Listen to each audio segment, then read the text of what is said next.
Nunca te olvides de reír. Por Carol Howe. Capítulo 3. Cuando Bill sintió que sus interesantes oportunidades de trabajo en Chicago estaban completas, fue reclutado por la Agencia Central de Inteligencia, el recién organizado servicio de inteligencia del país. Toda la educación y la formación de Bill hasta ese momento había implicado trabajar con científicos de vanguardia, innovadores en ciencia y medicina.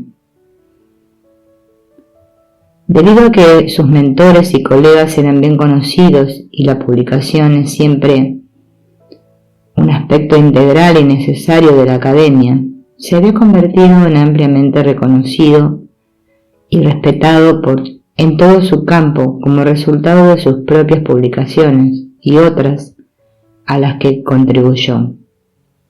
Por lo tanto, también era fácil de rastrear, incluso antes de la era de las computadoras y la vigilancia moderna.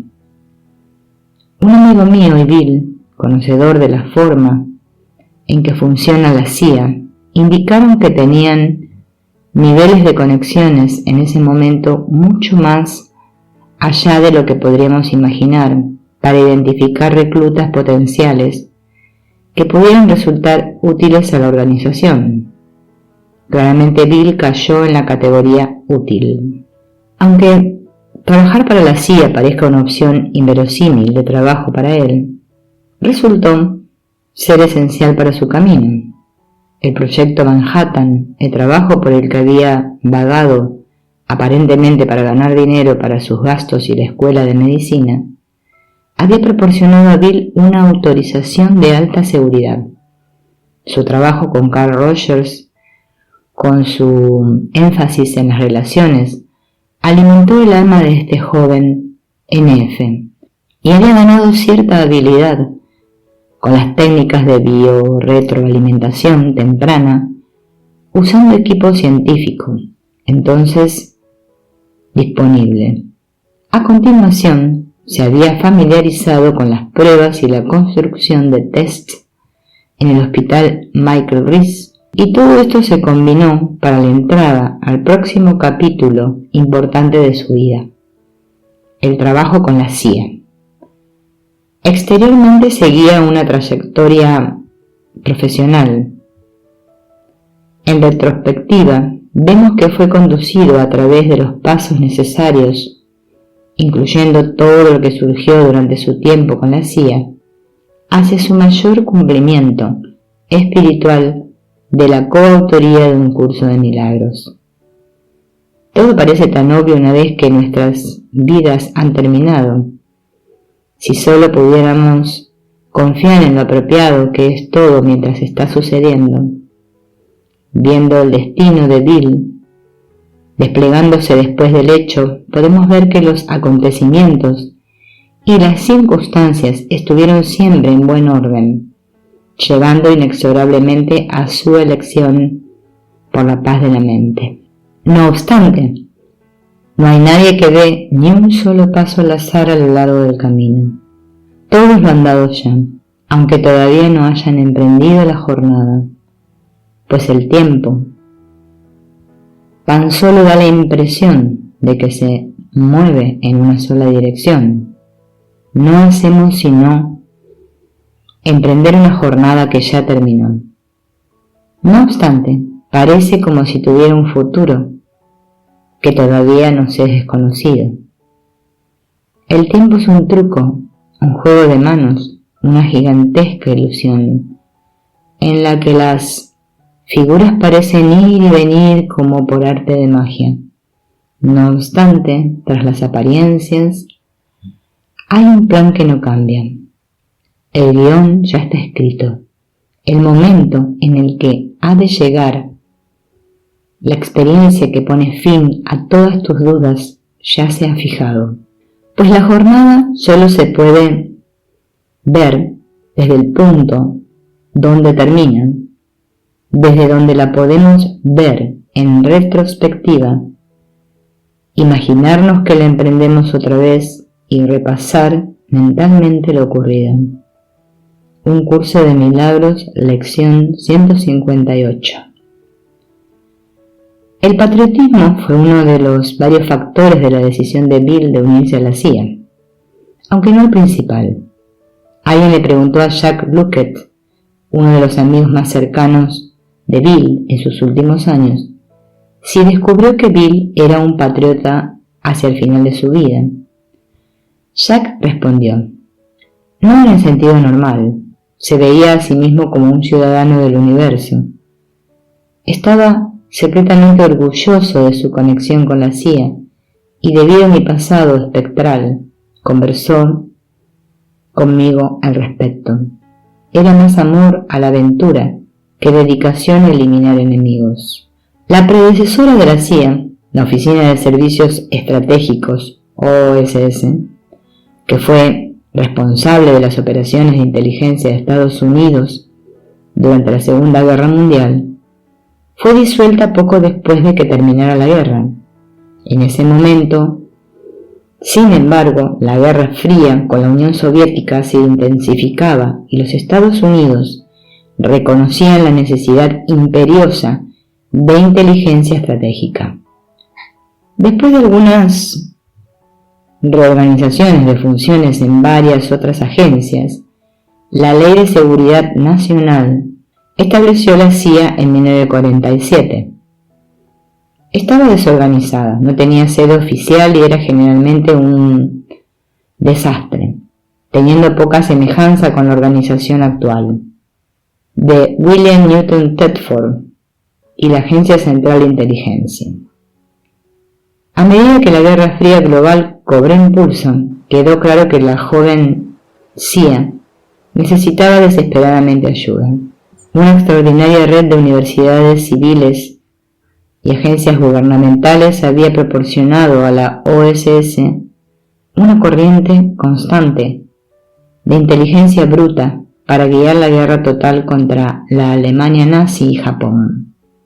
En contraste, la joven CIA en 1947 fue tratada como un hijastro. Su liderazgo experimentado en la escasez, su autoridad real y legal aún no estaba clara. La nueva CIA necesitaba más que antiguos archivos de la OSS. Su mayor necesidad era el personal. Durante las audiencias sobre la Ley de Seguridad Nacional en 1947, el nuevo director de Inteligencia Central, Allen Dulles, dijo: la nueva entidad de inteligencia estaría dirigida por un cuerpo relativamente pequeño, pero elitista, de hombres con una pasión por el anonimato y la voluntad de aferrarse a ese trabajo en particular. La agencia debía tener a los hombres más competentes que ese país pudiera producir para evaluar y correlacionar la inteligencia obtenida. El desafío era cómo reclutar y evaluar a este grupo de personas tan necesitado. En ese tiempo, varias escuelas de psicología se habían dedicado a ello durante casi 100 años. Parecían tener las claves de la conducta humana, algo imprescindible para evaluar a los líderes extranjeros y cómo podrían responder en diferentes circunstancias y métodos para reclutar a esos oficiales de inteligencia esenciales. En 1950, el año anterior a la contratación de Bill, la CIA había ofrecido a John Hittinger el cargo de director de su personal de evaluación. Bill, contratado en 1951 como uno de los 10 psicólogos más veteranos de la época, trabajó para Hittinger en ese departamento y continuaría trabajando indirectamente con él durante gran parte de su carrera académica. John hizo una tremenda impresión en Bill y se convirtió en un actor clave en su vida. Las responsabilidades de Bill incluían la administración de una serie de pruebas a los solicitantes que buscaban convertirse en agentes de inteligencia y o espías, para después entrevistarles y recomendarles o no. había una sensación de peligro en el aire y una gran urgencia sobre la dotación de personal, como en la Guerra Fría con la Unión Soviética escaló y la Guerra de Corea avanzó. Obviamente, al seleccionar posibles empleados, los psicólogos necesitaban intuición y la capacidad de leer a la gente con precisión, todos los cuales eran los puntos fuertes de Bill. Delicada de este trabajo, entrevistar a aquellos que estarían trabajando para la agencia en varias misiones de inteligencia. Bill pronto logró una autorización de seguridad secreta, algo que usualmente llevaba un tiempo ganar, lo cual le serviría más tarde a medida que su vida mundana se desarrollaba. Trabajar con la CIA le ofreció a Bill, además de su posición en el equipo de evaluación y consulta, la oportunidad adicional de aprender más sobre el nuevo proyecto de Hittinger para evaluar las capacidades de las personas bajo diversas condiciones estresantes y de otro tipo.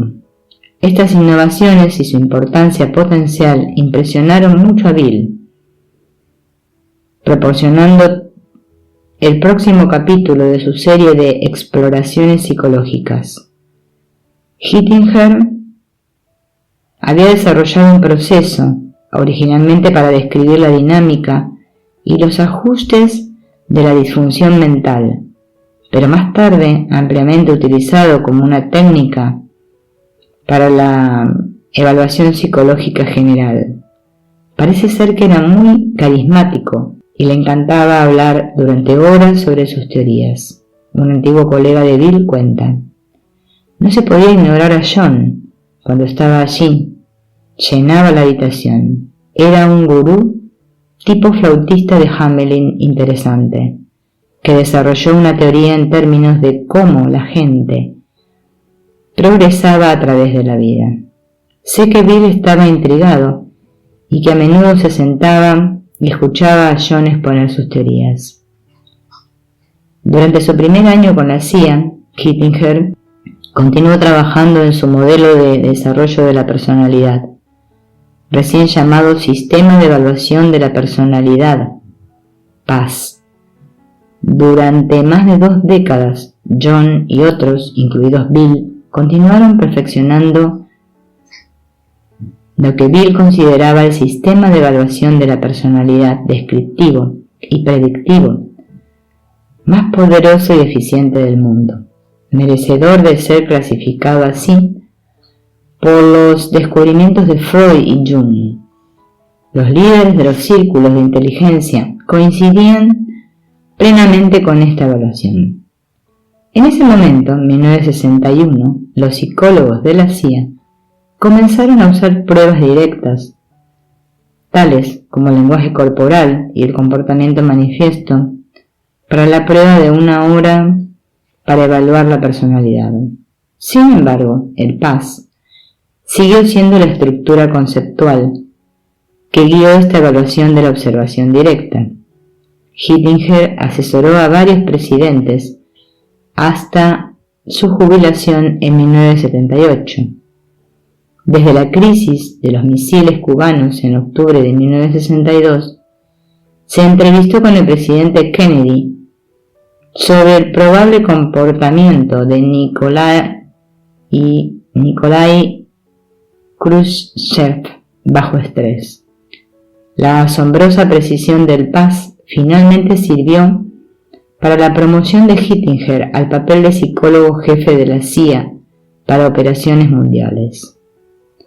Al principio de nuestra amistad, Bill me comentó más de una vez sobre su ayuda para desarrollar una prueba que podía descubrir posibles agentes dobles. Parecía tener un atractivo especial para él, ya que se animaba cuando hablaba de ella. Yo no sabía nada acerca de la prehistoria de la CIA en ese momento y no podía apreciar plenamente el alcance del trabajo y las contribuciones principales de Bill para refinar esa herramienta de evaluación, pero reconocía su entusiasmo, incluso cuando era joven, cuando se trataba de entender el comportamiento humano. Bill ya estaba a la vanguardia y Hittinger reconoció ese talento. Como David Woodbridge, un colega de Bill, decía: John no era doctor en psicología, tenía un máster en consultoría. Eso no es gran cosa, pero creo que lo fue para John. Así que alguien con las credenciales de Bill le resultaba muy atractivo y obviamente tenía una opinión muy favorable de él. Todos los que trabajaron con Bill se dieron cuenta de que era un tipo muy brillante. John consideraba a Bill como uno de sus verdaderos protegidos.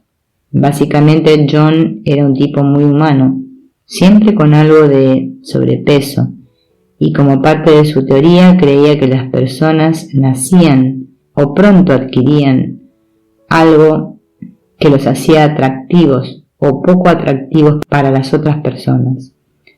Él creía que el mundo trataba al bebé encantador o al niño pequeño atractivo de forma muy diferente, permitiéndoles desarrollar una perspectiva totalmente diferente a lo que John creía de sí mismo.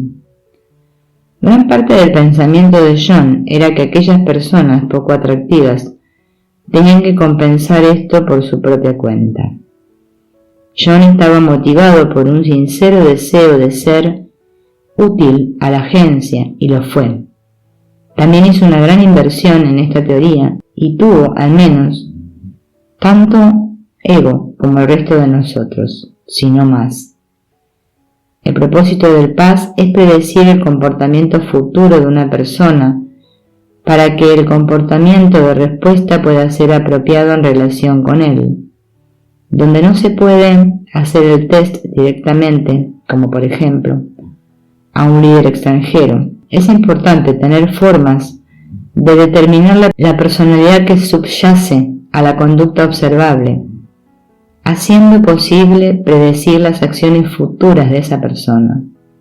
Obviamente, una mayor comprensión de la conducta humana es muy importante en muchas otras áreas, como todos los tipos de asesoramiento y psicoterapia, el trabajo del personal, las evaluaciones en el aula, la detección y prevención de delitos, por nombrar algunos, y por supuesto, las relaciones exteriores. Según el sitio web de la Fundación del Sistema de Evaluación de la Personalidad, el PAS contribuye a la predicción del comportamiento de varias maneras. Indica los tipos de señales internas y externas que el individuo tiene más probabilidades de responder abiertamente. Sugiere los tipos de estímulos con mayor probabilidad de producir cambios de comportamiento. Proporciona una comprensión de la calidad de los entornos en los que el individuo tiene más probabilidades de comportarse de manera eficiente. Ofrece una visión de las situaciones que son estresantes para el individuo. Permite predecir la naturaleza probable del comportamiento desadaptado en caso de que se produzca un comportamiento desajustado. El PAS contribuye así a la evaluación del individuo, proporcionando conocimientos prácticos sobre un patrón altamente personalizado de fortalezas y debilidades. Al mismo tiempo, el sistema permite comparaciones objetivas entre las características de la personalidad de diferentes individuos, ofreciendo así un marco adecuado para la investigación conductual y las investigaciones definitivas de la estructura y la función de la personalidad.